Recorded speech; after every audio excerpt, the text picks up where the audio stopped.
Teleimpacto, lo que necesitas saber.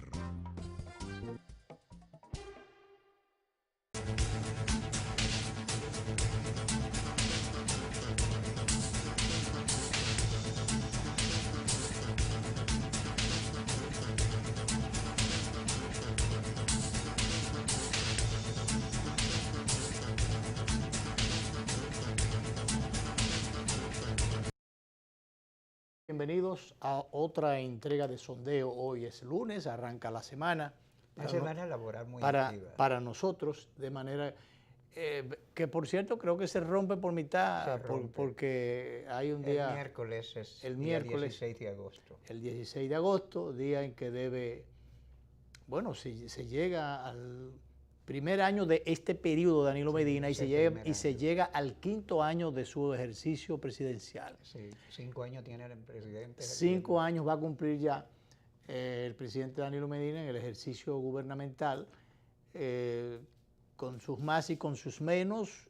Yo particularmente entiendo que con sus más, en el sentido de la parte material, una serie de cosas que se han hecho, a pesar de las críticas con fundamento o sin él. Muchas veces hay nada de fundamento de la oposición y de grupos mediáticos. Bueno, sí, incluso por eso la oposición está postrada, porque no ha sabido enfrentar adecuadamente al PLD. Que una forma de enfrentarlo adecuadamente, yo diría, generalmente en política eso no se hace, pero qué sé yo, la gente decente lo hace. No le estoy diciendo indecente a los otros, pero bueno, el asunto es que ¿por qué no reconocer determinadas cosas cuando son buenas o cuando son positivas o cuando van en provecho del bien común?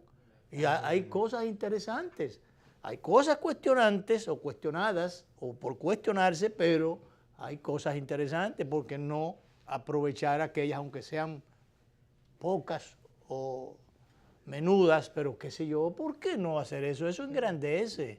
Así es.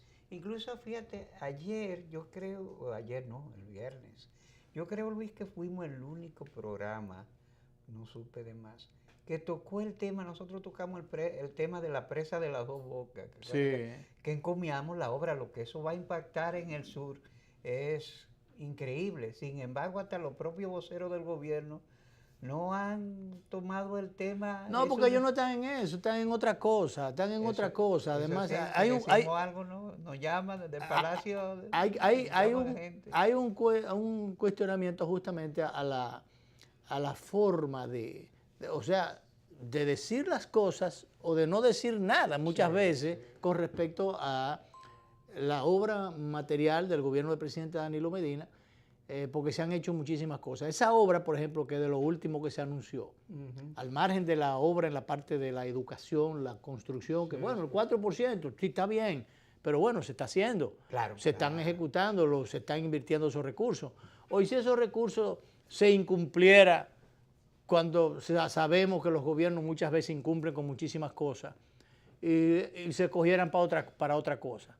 Porque ¿cuántas leyes no hay ahí que establecen que el qué sé yo cuánto por ciento es para la UAS, que el otro por ciento es para qué sé yo qué cosa, y para los ayuntamientos un 10%, y se cumple eso? Eso es así como. Entonces, si se está cumpliendo cabalmente el 4%, bueno, pues también eso hay que reconocerlo, de que hubo un cumplimiento. Lo que hay es que llamar la atención cuando no se cumplan determinadas cosas. Pero para eso hay que tener una autoridad moral, que usted pueda decir, estas críticas van dirigidas en esta y en esta dirección. Y el gobierno recapacita y se lleva entonces de esas advertencias que se hacen. Cuando son sanas y cuando son serias. Por eso te digo, una oposición creativa, constructiva sobre todo. Diría, bueno, mira, ahora que esa empresa está ahí, debe garantizarse que los campesinos tengan la asistencia, todas ciertas cosas. O sea, ese debería ser un tema. Y ver con buenos ojos, por ejemplo, cuando el gobierno, en la persona del presidente, advirtió, señores, mire, vamos a mandar un decreto donde se prohíba en lo inmediato vender esa tierra, porque si ya eso se dio una plusvalía, es para que la gente se beneficie, aproveche el beneficio del agua. Eso debería ser el tema de debate. Sin embargo, ante el propio ministro de la presidencia se destapa con el tema de la reelección, que dice que ahora mismo ha despertado un avispero. Un avispero, porque realmente, colega Gustavo Montalvo. porque muchas veces hay cosas que se dicen y el mensaje que se quiere, a veces es peor decir que no, que sí yo, porque el mensaje que se quiere mandar es muchas veces contrario, pero por supuesto, ese tipo de cosas no las dice una persona tan cercana al presidente, sino es por mandato de la primera figura del país. Eso y lo que dice generalmente el ministro administrativo José Ramón Peralta, que es para los fines el vocero principal del gobierno. Hay que reconocer eso en la persona del amigo José Ramón Peralta. Pero también hay que reconocer que ellos tienen una determinada independencia y capacidad de decisión, tanto él como Gonzalo Montalvo, como... Gonzalo Castillo. No, Gustavo Montalvo. Hice un arroz con mango ahí. Sí. Gonzalo no es el tema, es Gustavo Montalvo y José Ramón Peralta. Tienen una determinada independencia de criterio, claro. Y porque, por supuesto, con el mucho tiempo junto y el ascendiente que tienen ellos frente al presidente de la República, que es su jefe político, ellos saben ya cuál es el idioma que hay que hablar, claro. O saben cuál es la partitura que hay que tocar. Entonces ellos, en ese sentido... Bueno, el director de orquesta temprano dijo que no quería falta de... Claro, que no quería pero ha habido algunos desafines, y se le olvídate, y sin embargo, en algunos casos no ha habido la consecuencia que se prometió que iba a haber. Ha habido algunos desafines, algunos músicos que no sé, si parece que eso no pasaron por el conservatorio. O no sé qué pasó, pero han desafinado. El instrumento no estaba en las debidas condiciones. O lo estaban tocando de otra manera, sí, aposta. Sí. Así es. Pero fíjate, en lo de Gustavo Montalvo, hoy saca una, que a mí me gustó ese pespunte del amigo Orlando Gil, que recordó que había un cómico inglés que aparecía con la cara, y te acuerdas, eso era lo que el público quiere, caras nuevas. Porque Gustavo Montalvo dice que sean caras nuevas y se sabe que eso tiene un trasfondo de querer descalificar a la otra no persona, a las caras viejas, sino a otras caras con experiencia. Una persona específica. Pero eso va dirigido a una persona específica. Pero claro que olvídate, sí. Porque ahí no hay más caras viejas que estén aspirando, excepto la cara de Temo, que no es tan nueva, pero es una cara de reciente aspiración. Así es, para los fines, ¿verdad? Así es. Aunque él fue del trípode que comenzó con Leonel y con Danilo. Ese trío fue realmente lo que armaron el muñeco que finalmente llevaron al PLD al poder, que en principio recordemos que hablaba cuando Bosch del matadero electoral, que ir a elecciones era un matadero electoral, que no habían condiciones para llegar al poder, que eso era perder el tiempo. Y entonces el PLD se quedaba siempre pequeño, se quedaba en la grada, pero después estas tres personas organizaron realmente un proyecto político y llegaron al poder. Entonces, de los más recientes en aspiración, pero cara no tan nueva, es Temo. Pero está Reinaldo. Tampoco tú puedes pensar que Reinaldo es un chichi o incluirlo en las caras nuevas. No. Ella es una cara de cierta... que ha mirado mucho. Demasiado. Entonces... tiene demasiado como secretario general, como senador. Entonces, ¿a quién se estaría refiriendo Gustavo Montalvo cuando habla de caras nuevas? Bueno, a Gonzalo Castillo, a Andrés Navarro, probablemente, o a cualquiera que pudiera ser designado allí o señalado de dedo allí por el sector de Danilo Medina. ¿Qué resulta? O sería, en este caso, como plantea Orlando, en el día de hoy, quizás pudiera ser una intención de continuidad sin reelección. Sí. O sea, no va a Danilo, pero se pudiera tratar de empujar a uno del sector. ¿Qué pasa? Mucha gente ha estado diciendo eso. ¿Qué pasa? Que ese es el ingrediente que suena, yo no voy a decir que huele raro, pero que suena raro ahí adentro. Porque hablar, por ejemplo, de caras nuevas. Porque resulta que esas caras nuevas, esas caras siempre, todas las caras comienzan nuevas hasta que se ponen viejas. Sí. Y se va adquiriendo una experiencia se va ganando un terreno y se va consiguiendo un posicionamiento, que resulta que esas caras nuevas, lo único que tienen oportunidad es a una proyección para colocarse en un punto de equidistancia que no sea ni tan lejos ni tan cerca, pero que no es verdad que tienen posibilidad de llegar ahora. Luis, no se improvisa un liderazgo. El liderazgo ni se hereda, ni se endosa, ni se improvisa. Entonces, que tú me dirías que ni se transfiere, que tú me dirías, bueno, del sector de Danilo Medina el presidente pudiera señalar a alguien para que desde ahora, para que vaya ganando terreno y en una negociación fuera el candidato vicepresidencial, sí, ¿cómo no? Pero olvídate, un candidato vicepresidencial, apuéstelo y apúntenlo, que no más de ahí. ¿Por qué no? Sí. Porque si usted tira mañana a Gonzalo Castillo, o tira al mismo Reinaldo, usted tira a cualquier otro. Señores, estas personas ya han ido, producto de la dinámica burocrática de las instituciones en las que están al frente, le ha permitido una proyección, un determinado posicionamiento, pero eso no indica que hayan cultivado o logrado un liderazgo hacia adentro y hacia afuera. El término que lo usan mucho los publicistas, no tienen todavía la pegada. Bueno, y como no tienen la pegada, entonces resulta que los han medido. Sí, es más, la pegada, eso se mide, incluso los pitchers, los lanzadores, a cuántas millas por hora van tirando, y dependiendo de ese millaje que puedan tirar la pelota, así los contratan, jovencitos. Sí. Entonces, estas personas no tienen el millaje, ni tienen la pegada. No. Y entonces, ¿qué pasa?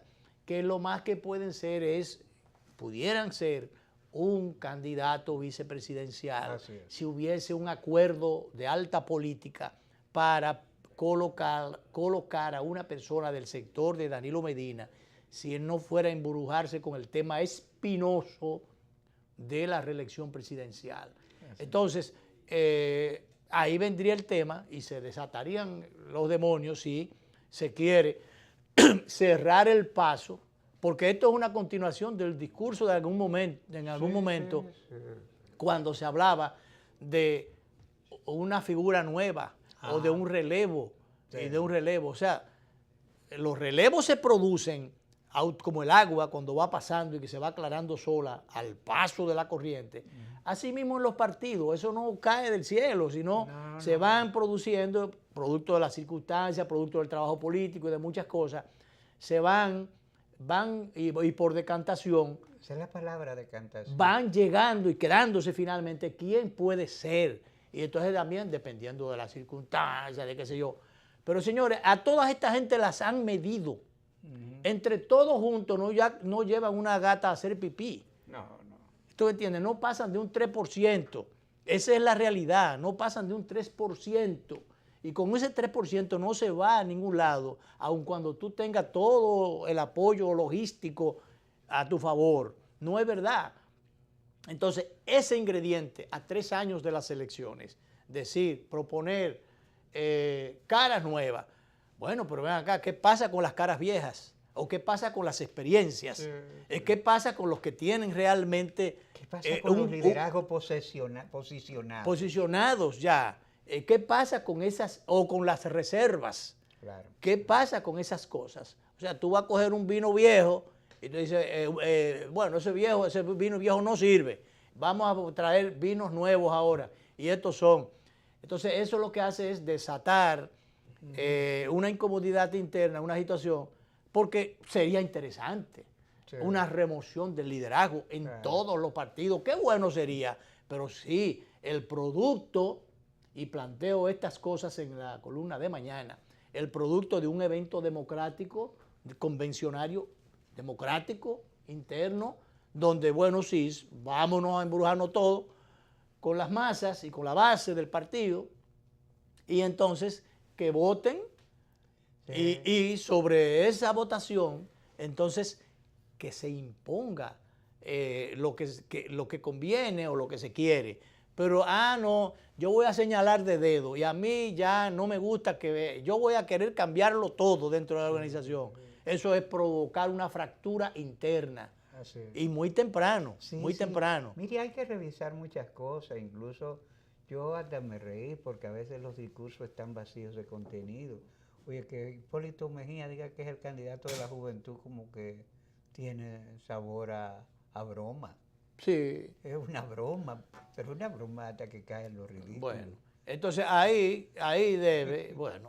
también tiene que producirse una votación interna, donde, bueno, si él tiene el control y la mayoría es por ahí que va, bien, eso es lo que quieren, ok, pero eso hay que someterlo. Tú no puedes tampoco ni cerrarle el paso a Hipólito, ni cerrarle el paso a Luis Abinader, porque ahorita se ponen de acuerdo una cantidad de hombres entrados en edad, no quiero decir viejo, en la organización, y entonces le cierran el paso a Luis Abinader. O se va todo, porque ahí se estaba quejando Chu de que hubo un compromiso de que no se iban a poner en campaña, y tanto Luis como Hipólito están a mira en campaña. Claro, porque ahí falta un arbitraje. Sí. Como realmente hay un liderazgo complejo, entonces falta el arbitraje. Imagínate, esa gente fueron puestas ahí mientras tanto. Puestas allí, mientras tanto. No fue el producto de un liderazgo, porque por eso es lo bueno cuando a las posiciones se llega producto de un trabajo político y de un liderazgo. O sea, tú no estás a mano pelada, sino tienes detrás un respaldo. Esa gente está puesta allí en el partido, pero son inorgánicos porque no tienen un liderazgo dentro de la organización. Y entonces dependen de para dónde sopla la brisa, o lo pueden quitar fácilmente. Eso me parece un poco como a los directores no debería decirlo, pero lo voy a decir, a los directores de periódicos de un tiempo a esta parte. Dependen de lo que piense el dueño. Anteriormente, un director de periódico era un director de periódico, independiente, no era el dueño. El periódico tenía su dueño, pero era el director de verdad. Manejaba lo administrativo, manejaba la política editorial del periódico. Ahora no. ¿Por qué? Porque después que los grupos económicos se hicieron dueños de los medios, eso es así. Entonces, pero bien, vamos a hablar de cosas institucionales, Y yo no lo voy a poner a hablar de política, porque él no debe hablar de política, pero la institucionalidad se mete en todo. ¿Por qué no? Hasta en la política, y sobre todo que los políticos, según el régimen político nuestro, tienen que ver muchísimo con la construcción de la institucionalidad o el fortalecimiento de la institucionalidad o la construcción o no de una cultura constitucional. Por lo que tanto abogado, el magistrado Milton Ray Guevara desde el Tribunal Constitucional, él y sus demás integrantes del equipo que forman el Tribunal Constitucional, un equipo extraordinario que hay en esa institución, muchas veces vapuleado, torpedeado, pero han seguido como los caballos buenos, con anteojera y fuerte,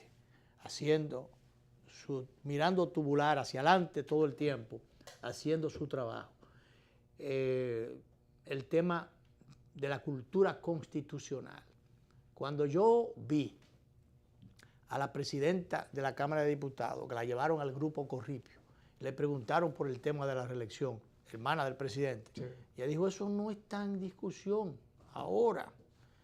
Se le ocurre decir a un senador, bueno, pero un partido que tenga una mayoría y si el pueblo quiere, entonces con esa mayoría, si hay que modificar, se modifica. Es una irresponsabilidad. Cuando el secretario general del partido de gobierno dice, eso no está en agenda. Pero ven acá, el asunto es que no está en agenda o que está en la Constitución. O que la Constitución lo prohíbe. O que la Constitución. ¿Y por qué no hablar así? La gente que tiene que ver con la institucionalidad. Decir, bueno, eso está prohibido. No, eso no está en agenda. Hoy, si mañana a alguien se le ocurre ponerlo en agenda. Entonces, y hacer como dijo Calderón. Que como dice en el editorial de hoy, Miguel Adriano, del diario Libre. Adriano Miguel Tejada. Adriano Miguel. Eso siempre está en la agenda de los políticos. Claro. Que es una cuestión de circunstancias. Bien. Porque algunos son discretos y otros no lo son. Y otros no lo son. Vámonos a la pausa. El magistrado Wilson Gómez ya está aquí, miembro del Tribunal Constitucional. Con él vamos a conversar sobre estas cosas que no es para divagar, es para tratar de incidir, de repetir, de machacar la necesidad del fortalecimiento institucional o de que comencemos a trillar un camino de cultura constitucional, respeto por nuestras leyes, respeto por la Constitución. Por ahí vamos a iniciar. Vamos a la pausa y retornamos con nuestro distinguido invitado de esta tarde.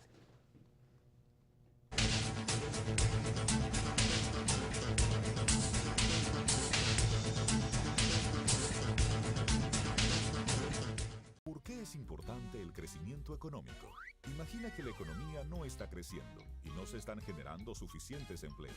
A tu hija, que se acaba de graduar de la universidad después de tanto esfuerzo, se le dificulta encontrar un buen empleo y tú estás en riesgo de perder el tuyo. Ante la falta de crecimiento económico, las empresas están cerrando y nadie está dispuesto a invertir. Como consecuencia, tu familia no podrá aspirar al nivel de vida que soñaste para ellos. Por esto, el Banco Central contribuye a un crecimiento sostenido de la economía a través de la implementación de una política monetaria orientada a mantener la estabilidad de precios, mientras procura la regulación eficiente del sistema financiero y el adecuado funcionamiento de los sistemas de pagos. Un crecimiento económico estable crea un clima adecuado para el aumento de la inversión, promueve la creación de empleos y el aumento del ingreso, lo cual, unido a la ejecución de políticas públicas, contribuye a reducir la pobreza, es decir, el crecimiento económico sostenible. Sienta las bases necesarias para alcanzar el desarrollo y mejorar las condiciones de vida de tu familia, permitiéndole un mayor acceso a bienes como electrodomésticos, muebles, computadoras, transporte, porque cuando una economía crece de forma estable y sostenible en el tiempo, tus sueños de hoy serán tus logros del mañana. Campaña de educación económica y financiera del Banco Central de la República Dominicana. Por la estabilidad y el crecimiento.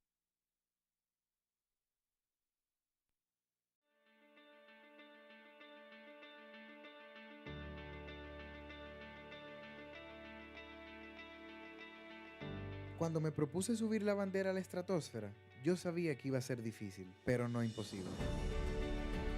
Solo era cuestión de nosotros hacer el esfuerzo y ponernos para eso. En los momentos difíciles siempre aparecía alguien que nos motivaba a seguir adelante. Esa idea de llevar la bandera a lo más alto se convirtió en el compromiso de todos.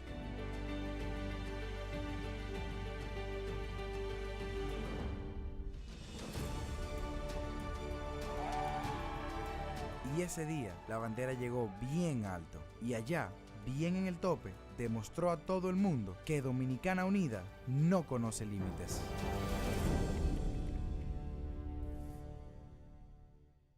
Cada día me despierto con su aroma, con su compañía y su alegría. Véndame la vida como siempre, siéntate aquí a ver el mar y que el aroma permanezca. Porque el sabor empieza en el aroma, porque me tienes y te tengo, porque las tradiciones no se pierden y esta es orgullo de todos. Ven con tu café de siempre, con sabor que enamora, con esencia de familia, con Café Santo Domingo. Café Santo Domingo, sabor que empieza en el aroma. Tu café de siempre.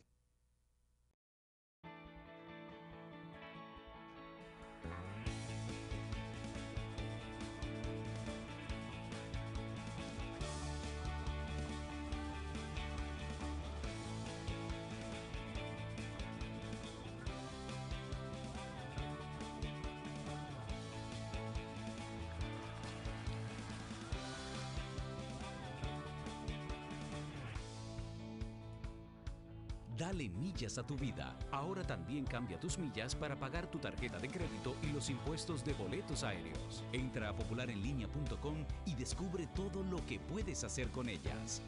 Popular, a tu lado siempre.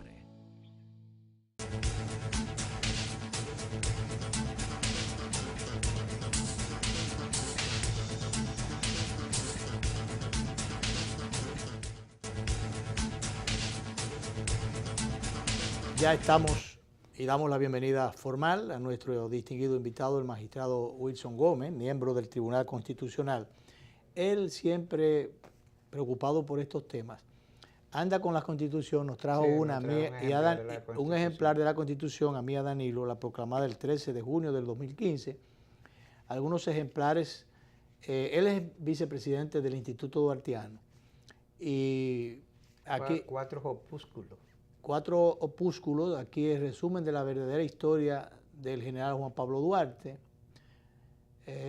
José Joaquín Pérez Aviñón, Duarte, la simbología patriótica de Wilson Gómez, de él, Ideario de Sánchez, de Leonor Tejada, que fue la compiladora, Ideario de Duarte, Betilio Alfao Durán, compilador también. Es muy difícil, es muy diferente compilador a conspirador. Sí. Pero bien, doctor, bienvenido, magistrado, bienvenido al programa, como siempre. Yo no lo voy a meter en política, yo lo voy a meter en institucionalidad. A propósito del tema que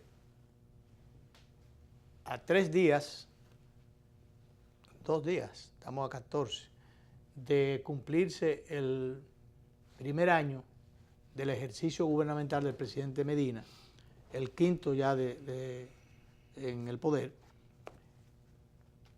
muy temprano, 3 años para el cambio de gobierno o que haya un cambio en las reglas de juego, en la situación política del país, electoralmente hablando. Resulta que se ha estado, yo diría, trayendo por las greñas el tema de la reelección presidencial. A mí en lo particular, y ya lo comentaba, me llama la atención que en vez de decir taxativamente la reelección está prohibida y decir el texto constitucional no solamente que lo establece, sino que virtualmente lo reafirma, tiene incluso un llamado específico. La presidenta de la Cámara de Diputados, el presidente del Senado y un senador han dicho, bueno, eso no está en agenda. Pero ¿por qué decir no están, en vez de no está en agenda, decir lo que dice la Constitución y hay la intención o hay el propósito de respetar el texto constitucional? No se habla de eso, porque lo ideal sería, no hay necesidad de hablar de eso porque eso está bien claro ahí.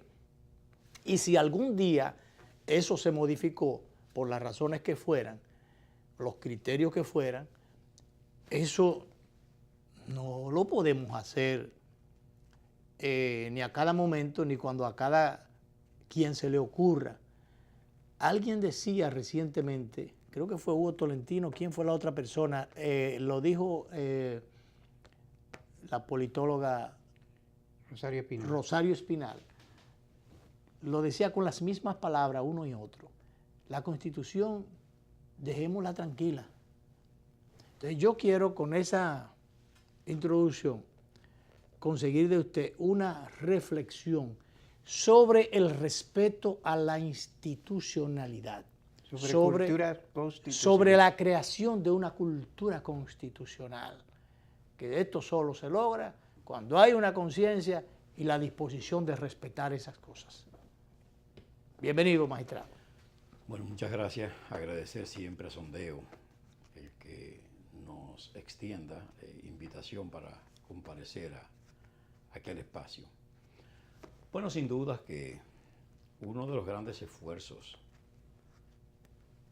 de los dominicanos de buena voluntad ha sido siempre que haya no solo una constitución, sino una vida constitucional. Los dominicanos tradicionalmente le han otorgado mucha importancia al texto, independientemente de que no siempre tuvieron la oportunidad de hacerlo valer. Y en ocasiones había un divorcio grande entre el texto constitucional y lo que hacían los gobernantes respecto de los gobernados. Es decir, había un esbozo formal del texto supremo, mas no había una realidad de práctica, de respeto y aplicación a la Constitución de la República. Es muy sintomático un presidente del Senado que en algún momento, muy político, llegara a decir con relación al tratamiento de la Constitución o los temas constitucionales o legales, que él decía, se acata, pero no se cumple. Exacto. Bueno, esa tendencia a no rendirle culto y a no cumplir con los textos para la materialización del Estado de Derecho, porque si no se cumplen las leyes, sobre todo esa ley fundamental, no es posible que nosotros podamos exhibir la materialización siquiera del Estado de Derecho a que aspirábamos entonces. Hoy aspiramos más, aspiramos a un Estado social y democrático de derecho. Pero lo cierto es que el pueblo dominicano fue asumiendo gradualmente, poco a poco, ese contenido y ese texto. Y cuando descubrió que la vida en Constitución era una garantía para la tranquilidad social, para el progreso colectivo, entonces fue de esa conciencia marchando hacia el esfuerzo mayor de luchar abiertamente para que ese texto se respetara. Cuando se desconoció el gobierno constitucional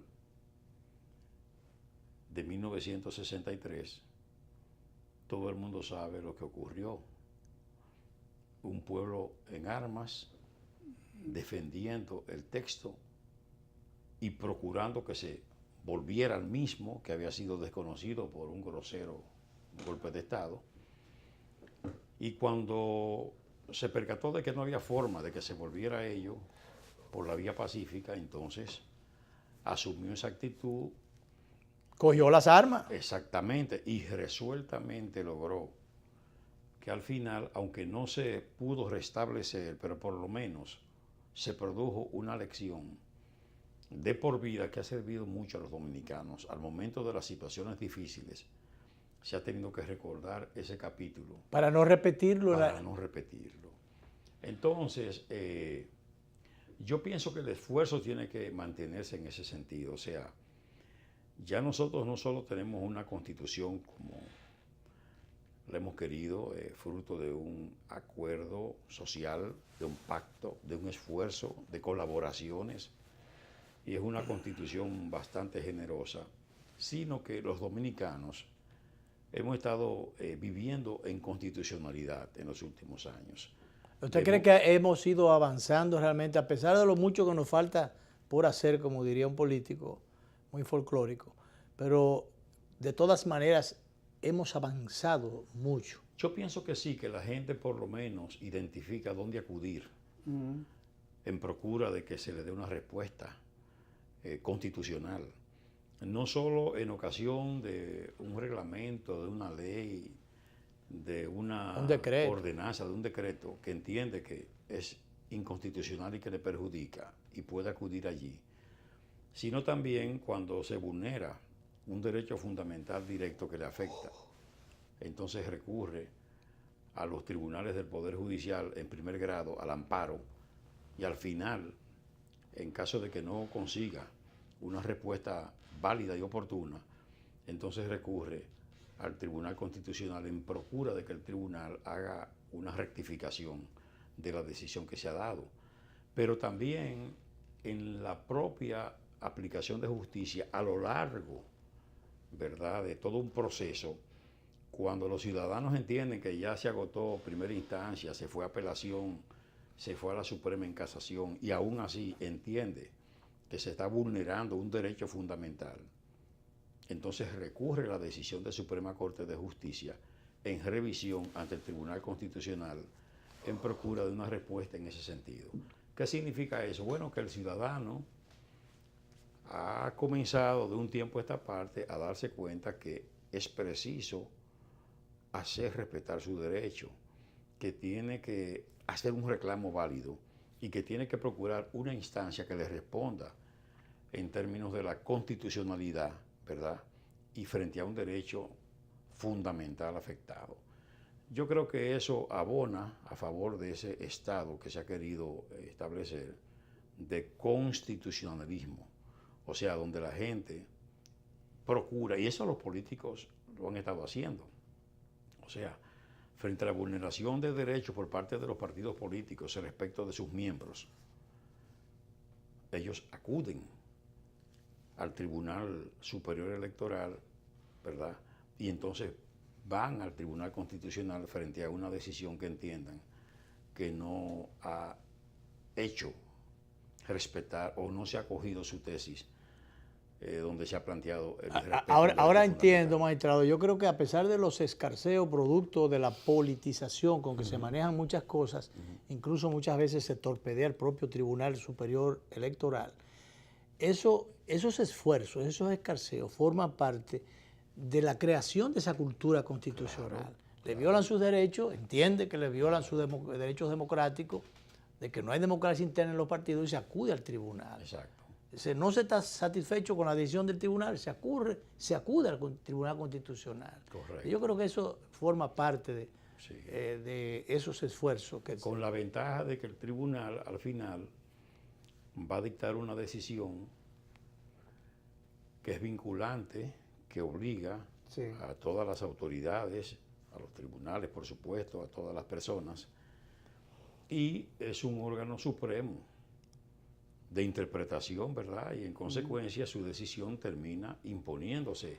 Es una decisión que cierra todo el proceso que se ha agotado alrededor de derechos que se entienden vulnerados. Hasta ahora el tribunal ha sido eficiente en eso, ha ganado autoridad, ha provocado cuestiones adversas. Sí, yo pienso que la gente ha entendido el buen propósito del tribunal y además... Y los vacíos que ha venido a llenar. Exactamente. Porque recordemos, magistrado, que cuando las decisiones de carácter constitucional estaban en el marco de la Suprema Corte de Justicia, había muchos expedientes allí por decidir. El volumen de actividad, el volumen, la burocracia no le permitía sacar a tiempo tantos expedientes, porque no había una especialización. En algún momento se estuvo hablando de una sala constitucional, pero eso era dentro de la misma Suprema. Y eso se descartó y se creó finalmente el tribunal. Y acuérdate que un magistrado dijo que la existencia del Tribunal Constitucional iba a ser un choque de trenes, felizmente un factor de conflicto que no se aprovechó. Felizmente eso no ocurrió y fue todo lo contrario. Sí. Ahí, a pesar de toda la experiencia que tiene el magistrado Subero, mi compoblano, Ocueño, no tuvo la razón. Magistrado, con su anuencia, vamos a pausar la pausa final para entonces ya agotar el resto del tiempo con usted. Perfecto. Vamos allá, regresamos inmediatamente con el magistrado Wilson Gómez, miembro del Tribunal Constitucional.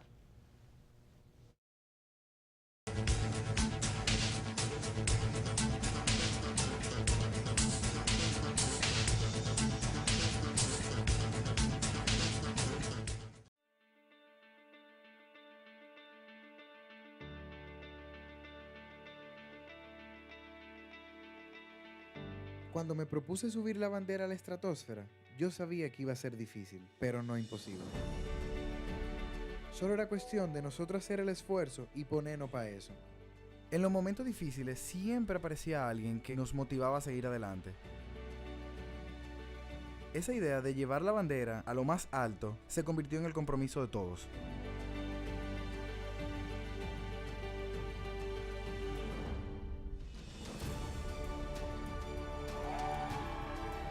Y ese día la bandera llegó bien alto y allá, bien en el tope, demostró a todo el mundo que Dominicana Unida no conoce límites.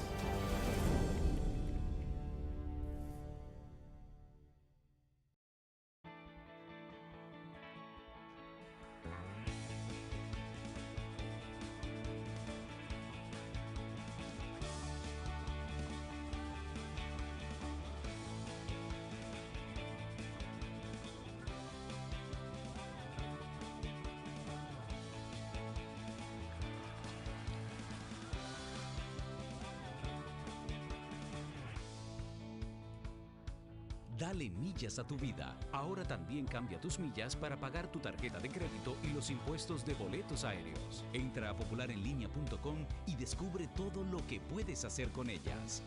Popular, a tu lado siempre. ¿Cuál es tu historia? Yo soy hijo de la agricultura y siento amor por sembrar una mata. Han pasado la vida sembrando habichuelas. Y para sembrar habichuelas hay que pelar las lomas. Todas esas montañas, toda esa loma por ahí, la gente la chapeaba. Pero ahora están motivados a que si se le apoya, en vez de sembrar habichuelas, van a sembrar aguacate y van a sembrar café. Se ha comenzado con un plan piloto, un proyecto de reforestación que llegue a todos. Va a ser el cambio, va a ser la transformación, va a ser la esperanza y la vida de nosotros. En Elías Piña, San Juan y Asua ya están en marcha los proyectos de reforestación del gobierno. En esas provincias se destinarán cerca de 2.500 millones de pesos para recuperar más de 200.000 tareas con árboles frutales y café. Juntos hacemos historia. Gobierno de la República Dominicana, con la gente y para la gente.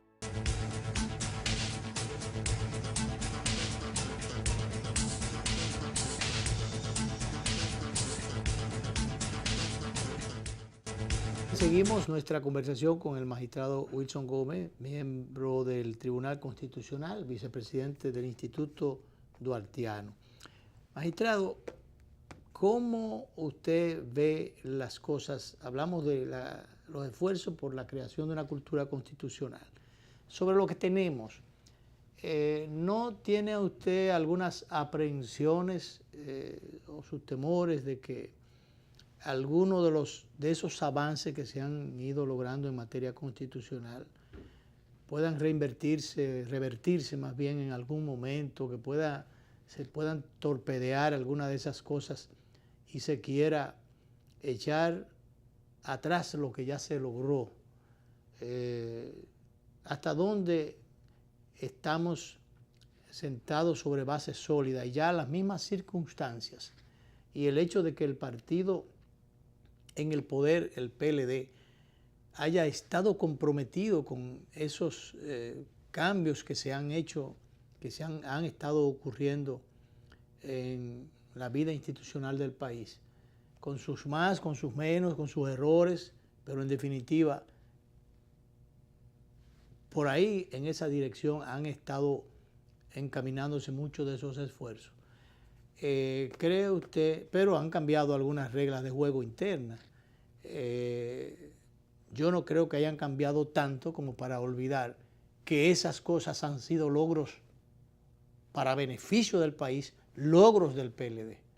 Porque cuando se ha hablado de modernización de la administración pública, tecnificación, de muchas de esas cosas que se han estado hablando, se crearon estructuras para las reformas en la justicia, reformas en otras instituciones del área pública o de la vida pública. Hubo esfuerzos realmente tangibles en esa dirección y eso es atribuible al PLD como organización, que es la que está gobernando. Entonces, ¿no tiene usted preocupaciones o aprehensiones de que se pueda desandar los pasos? Mire, yo pienso que la vida institucional del país siempre discurre como las carreras de relevo, ¿verdad? En el atletismo. Se va pasando la antorcha uno a otro y uno correrá mejor, ¿verdad? Sí. Pero en definitiva todos corren y van haciendo... O la carrera hay que seguirla. Exacto, no, y van haciendo su propio aporte. Sí. Yo creo que van haciendo su propio aporte. Los pueblos no dan esas vueltas así hacia atrás. Hay circunstancias y momentos que pueden darse una que otra situación, pero en sentido general, a mí me parece que cuando las cosas vienen así, en ese proceso, en esa dinámica, en esa orientación, es muy difícil que las cosas vuelvan atrás porque el pueblo va acumulando sus propias experiencias y además, ya hoy día la gente sabe lo que son conquistas y sabe asumir la defensa de esas conquistas.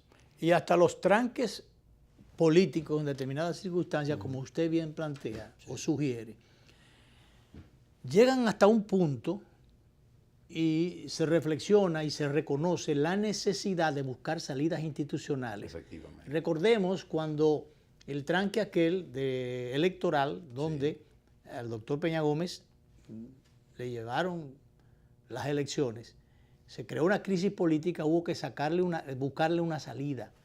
Y aun cuando hubo cosas que se prometieron y después no se cumplieron, sin embargo, en el interín quedaron algunas cosas positivas, como fue el establecimiento de la no reelección y una serie de cosas, de avances institucionales. El Consejo Nacional de el la Consejo de la Magistratura Magistratura salió de allí.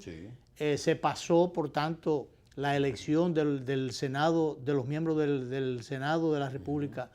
Se sacó del Senado de la República la elección de los jueces, lo que es lo mismo que el control que estaba en manos de la política y de los políticos a través del Senado. Eso se pasó a otra instancia ya, si se quiere, con otro equilibrio. Se apeló a la cuestión de los colegios electorales cerrados, que en ese momento era una necesidad. Era una búsqueda de institucionalidad. Después, más adelante, tuvimos otro tranque que fue a propósito de la modificación constitucional que finalmente se propició para volver a atar el tema o cambiar las reglas de juego con el tema de la reelección presidencial. Sin embargo, se evitó una crisis política y hubo determinados razonamientos allí y se le buscaron por lo menos bajaderos a la situación para que la fractura que se produjera no llegara al punto de vulnerar la estabilidad institucional. Hubo acuerdos, hubo entendimientos y salidas al fin. De allí salieron algunos acuerdos que dejaron casi a todo el mundo en las cámaras legislativas, pero también otros acuerdos. Vamos a distribuir el asunto de que un año un año el otro, pero concertaciones de tipo político que no fueron desbordamientos, fueron entendimientos. Entonces yo creo que eso fue lo menos mal, para no decir lo mejor que pudo pasar. ¿A usted qué opinión le merece?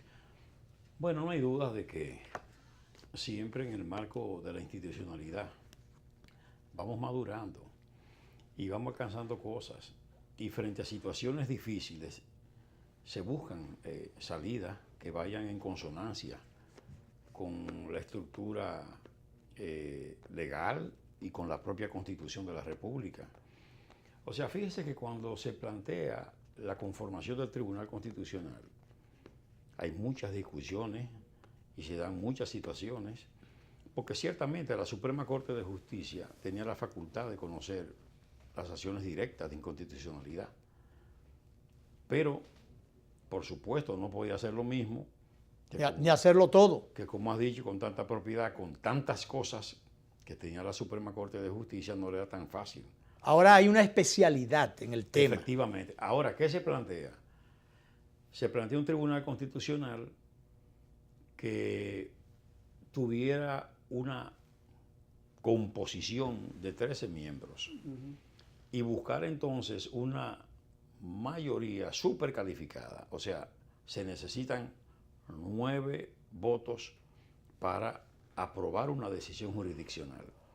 ¿Qué significa eso? O que tiene que haber un amplio consenso, que ahí hay que poner en marcha la inteligencia humana al mayor nivel posible para precisamente adoptar medidas en lo posible cónsonas, ¿verdad?, con el sentido común y evitar precisamente producir algún tipo de daño, porque esas decisiones de ese nivel tienen que ser muy bien pensadas por el peso específico que las mismas entrañan. Entonces, cuando usted habla de la posibilidad de choque de trenes que se planteó el expresidente de la Suprema Corte de Justicia, el magistrado Subero Isa, no dejaba él de tener algún tipo de razón, porque había aprehensiones en sentido general. Claro. Además, no estaba la experiencia del Tribunal Constitucional. Efectivamente. Entonces, nadie podía suponer que se iban a hacer reparos a decisiones de la Suprema Corte de Justicia de decir, no, eso es nulo. ¿Por qué? Porque ustedes tenían aquí que hacer una mayor motivación en un caso de esta naturaleza. ¿Te das cuenta? Entonces mandarle eso a la Suprema Corte de Justicia para que ellos vuelvan a ver la cuestión y entonces vayan por la orientación que traza el Tribunal Constitucional. No es tan fácil cuando es un órgano que nació con la República, porque claro, la Suprema Corte de Justicia nace con la Constitución de 1844. Ahora, ese choque de trenes también pudo haber sido aplicado, por ejemplo, no necesariamente con la Suprema Corte de Justicia, bien pudo haber sido aplicado un choque de trenes del Tribunal Constitucional y el Poder Ejecutivo, claro, en un momento dado, frente claro, a decisiones de carácter política, y si no hubiese el entendimiento, porque hemos visto de un tiempo a esta parte que algunos decretos que en algún momento, por las razones que se ha entendido, se han visto como acciones o decisiones inconstitucionales, sí, pues se han devuelto al Poder Ejecutivo y sencillamente ha habido la cultura o se ha entendido la necesidad de acatar y la conveniencia y la necesidad de acatar esas cosas como parte de una responsabilidad, sí, institucional. Sí. Nosotros vivimos la experiencia, por ejemplo, de la Corte Constitucional de Colombia, que los jueces y también el Tribunal Constitucional de Perú, en ambos casos los jueces nos advertían, prepárense, que eso viene, que los choques vienen. Esos pleitos vienen. Recuerden el asunto de la guerra de las Cortes. O sea, y nosotros, por supuesto, oíamos esas advertencias y esas reflexiones y fueron útiles, porque esas mismas reflexiones, en sentido general, nos llevaron a nosotros a ser cuidadosos, a procurar que se justifique, pero en términos muy categóricos, ¿verdad? La observación que eventualmente se podía hacer con relación a una decisión. Y con el Ejecutivo, bueno, siempre los tribunales constitucionales tienen una función singular en lo que tiene que ver con, de alguna manera, el control del poder. Claro. O sea, es un papel trascendente del Tribunal Constitucional. Controlar el poder, mucho más. Pero imagínense que también, aparte de lo que hemos dicho, también le corresponde al Tribunal Constitucional hacer el control preventivo de constitucionalidad de los acuerdos que suscribe el Estado Dominicano. Que hay un precedente muy saludable ya en su momento, un acuerdo que fue refrendado por el Poder Ejecutivo en algún momento y se mandó al Tribunal Constitucional y de allá se le hicieron las observaciones del lugar y hubo que echar para atrás eso. Dijo que comprometía la soberanía. Porque comprometía la soberanía, sí, del país. Pero también pasó con Colombia, en un acuerdo donde había involucrado el espacio aéreo y no había reciprocidad y nosotros dijimos no, es inconstitucional por cuanto no se advierte la reciprocidad en lo que tiene que ver con el espacio aéreo dominicano. Pero yo resalto que hay que dar el reconocimiento al Ejecutivo de con el poderío que tiene, maneja otros estamentos que tiene la fuerza bruta, el control de la fuerza bruta o de la logística o la fuerza coercitiva, no se vale o no se prevalió de esas cosas para tratar de retorcer la ley y afectar la institucionalidad, sino que fue consecuente y obediente a una decisión del máximo órgano de constitucionalidad del país. Porque en definitiva es que todos estamos hay una correlación. Sometidos a la Constitución y a las leyes. Claro. Por eso que se hacen juramentos. Claro. La que es soberana dentro de todo esto es la Constitución, sí, de la República. El pueblo. Y el pueblo, que es el que da el poder, de donde reside exactamente la soberanía. El poder reside en el pueblo. Bueno, se nos quedan muchas cosas interesantes, magistrado, como fue el tema de una instancia que la Fuerza Nacional Progresista en algún momento mandó por allá, pero que se pudo haber manejado ahí una crisis política, o se evitó una crisis política, pero de eso, como diría el padre Avelino, que siempre lo menciono y en paz descanse, de eso seguiremos hablando. Gracias por estar con nosotros, acompañarnos a estos programas tan interesantes que usted acostumbra a hacer con nosotros sobre lo que tiene que ver con el fortalecimiento institucional, o como diría y siempre lo repito y lo menciono, el magistrado Milton Ray Guevara, juez presidente del Tribunal Constitucional. La necesidad de que creemos o de que cultivemos una cultura constitucional. Gracias, magistrado. Nos vamos, nos vemos a las 12:30 de la noche. Vamos a repetir esta conversación y mañana a las 1:30 volvemos con otro sondeo.